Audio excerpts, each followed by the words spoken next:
अस्सलाम वालेकुम एवरीवन, मैं इम्तियाज और आप सभी देख रहे हैं A1 एजुकेशन 2.0 पर आप सभी का स्वागत और खैर मकदम करता हूं कि आप सभी स्वस्थ और मस्त होंगे। अगर आप इस चैनल पर नए हैं तो चैनल को जरूर सब्सक्राइब करें और बेल आइकन दबाना ना भूलें।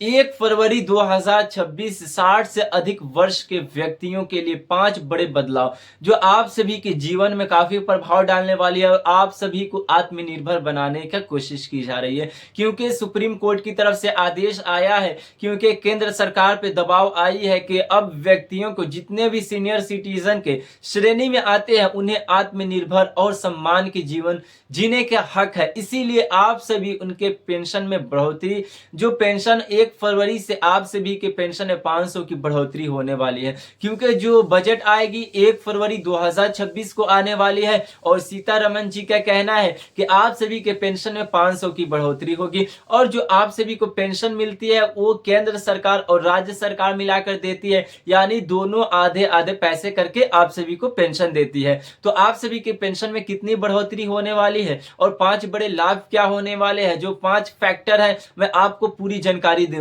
इसीलिए आप पूरी वीडियो को देखें। अगर स्किप कर देते हैं तो सारी जानकारी नहीं मिल पाएगी और आपको किन नियमों का पालन करना है। और आपके पास अगर सीनियर सिटीजन कार्ड है तो आप सभी बुजुर्गों के लिए बल्ले बल्ले, यहाँ पे साफ साफ लिखा गया है कि पेंशन वृद्धावस्था पेंशन योजना, यानी सबसे पहले जो स्कीम है सरकारी योजना का वो पेंशन से रिलेटेड है, यानी पेंशन में बढ़ोतरी 60 के बाद आपको वृद्धावस्था पेंशन मिलनी शुरू हो जाती है, यानी जितने व्यक्ति हैं 60 से अधिक हो जाते हैं उन्हें पेंशन का लाभ मिलती है। और तो आपको कितने मिलने वाली है, तो यहाँ पे साफ साफ लिखा गया है कि जिस व्यक्ति की आयु 65 से लेकर 69 साल के अधिक व्यक्ति हैं उन्हें पेंशन अब 3500 से लेकर 4500 मिलने वाली है। और जितने सीनियर सिटीजन के श्रेणी में आते हैं और उन्हें और भी लाभ दिए जाएंगे। और यहाँ पे दूसरे नंबर में जो लिखा गया है स्वास्थ्य लाभ, यानी आप सभी को स्वास्थ्य से रिलेटेड, यानी आप सभी के पास अगर सीनियर सिटीजन कार्ड है तो आप सभी को स्वास्थ्य से रिलेटेड, यानी आप अपनी दवाइयां रोजमर्रा, अगर आपकी कोई तबीयत खराब हो जाती है, आपको कुछ हो जाता है, तो आप सभी के लिए स्वास्थ्य से रिलेटेड आपको फ्री दवाइयां दी जाएगी। और यहाँ पे लिखा गया है कि मेडिकल और हेल्थ 60 से ऊपर के लोगों के लिए हेल्थ प्रीमियम में छूट मिल सकती है। इसके अलावा कुछ खास बीमा योजनाओं में वरिष्ठ नागरिकों के लिए विशेष कवरेज और रियायतों होती है, यानी जितने भी सीनियर सिटीजन के श्रेणी में आते हैं 60 से अधिक बुजुर्ग व्यक्ति है उनके लिए लाभ मिलने वाली है। और जो सीनियर सिटीजन कार्ड अगर आपके पास रहेगी तभी आपको ये सारी लाभ मिलेंगे। और जो ये तीसरे नंबर में मैं आप सभी को बता देना चाहता हूं, अगर आयुष्मान भारत योजना, यानी इस योजना के तहत 60 से और उससे ऊपर के लोगों को अस्पताल में इलाज और अन्य चिकित्सा सेवाओं का लाभ मुफ्त में मिलेंगे, यानी अगर आपकी आयु 60 से अधिक है तो आपको सारी सुविधाएं फ्री मिलेगी, क्योंकि सरकार ने आदेश जारी कर दिया है कि जितने भी स्वास्थ्य से रिलेटेड चीजें हैं, जितने भी सीनियर सिटीजन के श्रेणी में आते हैं उन्हीं ये सारी सुविधाएं फ्री उपलब्ध कराया जाए। तो आप सभी को अब घबराना नहीं है। अगर आपकी थोड़ी बहुत तबीयत या फिर कुछ हो जाती है तो आप सभी के लिए स्वास्थ्य में आप आराम से मेडिकल जा सकते हैं, वहां से दवाइयां, अपनी सुइयां और अपने इलाज को करा सकते हैं और ये सारी सुविधाएं आपको फ्री में दी जाएगी। और यहाँ तीसरे नंबर में लिखा गया है कि आयकर में राहत, यानी सीनियर सिटीजन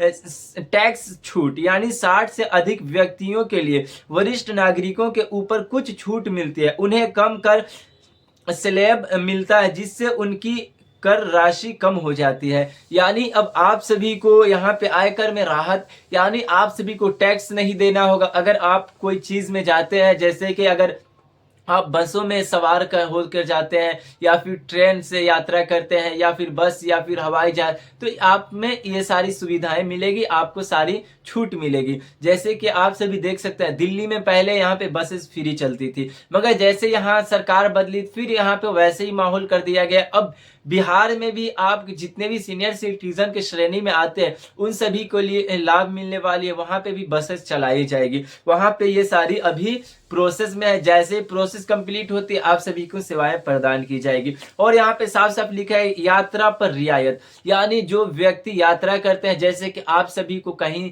दूसरे राज्य से या फिर अपने गांव से दूसरे जिला जाना रहता है तो आप सभी को बस की जरूरत पड़ती है, आप सभी को ट्रेन, आप सभी को ये सारी सुविधाएं पड़ती है जरूरत। तो आप सभी को अब घबराना नहीं है। अगर जैसे कि सरकार ने ऐलान कर दिया कि जो व्यक्ति सीनियर सिटीजन के श्रेणी में आते हैं उन्हें ये सारी रियायतें यानी उन्हें सुविधाएं देना चाहिए जो यात्रा पे मिलती है। तो आप सभी को जैसे टिकट पे छूट मिल सकते हैं। अगर आपके ट्रेन की टिकट जैसे कि 700 है तो आप सभी को वहां पे 400 को देना पड़ेगा। ये सरकार के जितने भी सरकार की तरफ से आदेश आया है कि जितने भी सीनियर सिटीजन के श्रेणी में आते हैं उनके लिए सारी लाभ को रखा गया है। और यहाँ पे लिखा गया है कि बैंकिंग और वित्तीय सेवाएं, यानी आप सभी को बैंकिंग से रिलेटेड, जैसे कि अगर आप बैंक में जाते हैं तो आपको अलग वहां पे सुविधाएं मिलेगी। जैसे कि अगर आपको कोई पूछताछ करना या फिर आपको कोई दस्तावेज बनवाना है या फिर KYC करवाना है आपके बैंक में तो आपके लिए वहां पे अलग से हेल्प डेस्क बनाई जाएगी, यानी वहां पे एक कर्मचारी को वहां पे रखा जाएगा। अगर आप जितने सीनियर सिटीजन के श्रेणी में है आप सभी को लाइन लगना नहीं पड़ेगा, आपको दिक्कतों का सामना नहीं करना पड़ेगा। और आप सभी को वहां पे अलग से अपने आप को क्वेश्चन वगैरह पूछ सकते हैं। वहां पे जाके आपको जो भी समस्याएं होंगे उस हेल्प डेस्क पे जो भी कर्मचारी बैठे रहेंगे उनसे आप अपनी समस्याओं का समाधान करवा सकते हैं। अगर आपको जैसे पेंशन लेने जाते हैं तो वहां पे अलग अलग प्रकार के आपको काम पड़ते हैं तो आपको वहां पे घबराना नहीं है या फिर आपको लंबी लाइन लगने की जरूरत नहीं है, आपके लिए अलग हेल्प डेस्क बनाई जाएगी। और यहाँ पे लिखा गया है कि सस्ती आवास और कल्पकालिक योजनाएं, कुछ सरकारी योजनाएं और एजेंसियों द्वारा विरुद्धों को सस्ती आवास सुविधाएं प्रदान करेगी, यानी आप सभी को सस्ती हर चीज उपलब्ध कराई जाएगी आपको ज्यादा। और यहाँ पे क्या है, कानूनी सहायता और समर्थन, वरिष्ठ नागरिकों को अपनी कानूनी अधिकारों को सुरक्षित करने के लिए मुफ्त कानूनी सहायता भी मिलेगी। तो यानी आप सभी को कानूनी सहायता और समर्थन, यानी जितने भी वरिष्ठ नागरिक हैं उन सारे को ये सारी सुविधाएं मिलने वाली है। और आपको जो पेंशन में बढ़ोतरी होगी 1 फरवरी से होगी, और आपको पेंशन में जो बढ़ोतरी होगी 500 की होने वाली है, क्योंकि जो आयकर यानी जो बजट आने वाली 1 फरवरी को आएगी तो 1 फरवरी को आप सभी को बजट में 500 की बढ़ोतरी होने वाली है, क्योंकि सुप्रीम कोर्ट की तरफ से ये आदेश आया है कि जितने भी सीनियर सिटीजन के श्रेणी में आते हैं उन सभी के पेंशन में बढ़ोतरी होनी चाहिए और उनको ये सारी सुविधाएं मिलना चाहिए। तो ये सारी सुविधाएं आपको कब मिलेगी, आप सभी को जो ये सारी सुविधाएं मिलेगी आपके पास सीनियर सिटीजन कार्ड होना चाहिए। अगर जिस व्यक्ति के पास सीनियर सिटीजन कार्ड है उनको सबसे ज्यादा अधिक से अधिक छूट दिया जाएगा, क्योंकि सरकार का कहना है जितने भी वरिष्ठ नागरिक हैं या फिर सीनियर सिटीजन के श्रेणी में आते हैं या फिर 60 से अधिक व्यक्ति हैं, पुरुष हो गए, महिलाएं हैं, जो भी व्यक्ति हैं जो भी सीनियर सिटीजन के श्रेणी में आते हैं, अगर उनके पास सीनियर सिटीजन कार्ड है तो उन्हें ये सारी सुविधाएं मिलेगी। तो आप सभी को पहले घबराना नहीं है, आपको सीनियर सिटीजन कार्ड बनवा लेना चाहिए और आपको जो ये सरकार लाभ दे रही है उन लाभों का फायदा उठाना है। तो आप सभी के पास कौन से कार्ड होना चाहिए, तो आपके पास सीनियर सिटीजन कार्ड होना चाहिए, जिससे आप 1 फरवरी 2026 से इन सारे लाभों का फायदा उठा सकते हैं। और अगर आप इस चैनल पर नए हो तो जरूर सब्सक्राइब करके जाइएगा, आपको मैं ऐसे ही कंटेंट लाने का कोशिश करूंगा। तो ये थी आज की काफी महत्वपूर्ण वीडियो। अगर वीडियो अच्छी लगे तो जरूर कमेंट करके बताएं, और आपके राज्य में कितनी पेंशन मिलती है और पेंशन कितनी बढ़ोतरी होनी चाहिए, क्योंकि 1100 से आप सभी की रोजमर्रा की जिंदगी नहीं गुजरती है, जिसकी वजह से सरकार को आप सभी के पेंशन में बढ़ोतरी करनी चाहिए। मगर 500 जो बढ़ोतरी होने वाली उससे भी कुछ नहीं होगी, कम से कम हर व्यक्ति की पेंशन 3000 से लेकर 4000 के बीच में होनी चाहिए। तो आप सभी जरूर हमें कमेंट करके बताएं। धन्यवाद।